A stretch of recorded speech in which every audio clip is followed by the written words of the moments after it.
In the western part of Augusta County is a wool spinning factory, a sheep farm, and a law practice owned by Francis Chester. Chester says he always wanted to be a farmer.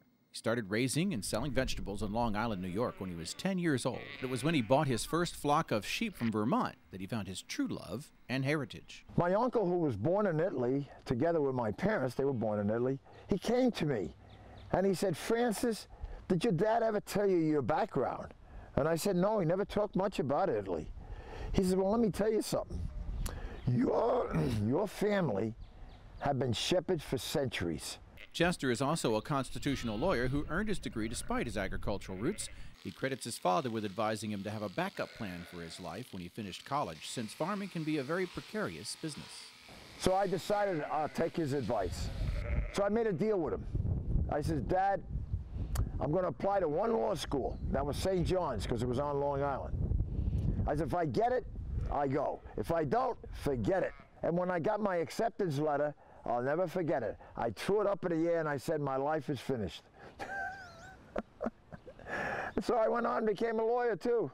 When the New York City suburbs came too close, Chester and his wife Diane sold their Long Island farm in 1968 and moved to Virginia to raise sheep.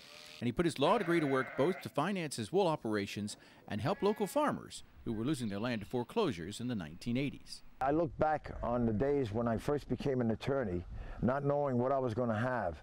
I was so pleased that to this very day that I've been able to help people. Meanwhile, Chester's high-quality wool was being sent to New England to be turned into yarn that he sold to craft stores in Washington, D.C. and Northern Virginia.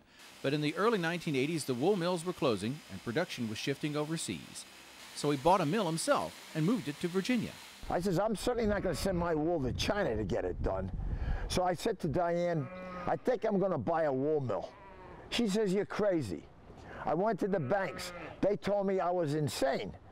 So I said, "Well, all of you might say that, but I think I'm doing the right thing." So as the mills closed, I bought this machine, that machine. Before you know it, I had 8 tractor-trailer loads of equipment.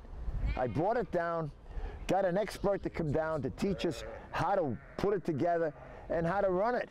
Today, the Cestari Sheep and Wool Company continues the tradition of raising sheep and spinning top-quality yarn for sale both in the U.S. and in Australia and Europe. All 3 of his children are involved in the wool business, and one of his daughters will soon graduate from law school and join him in his practice. But at heart, Chester is still a sheep farmer first.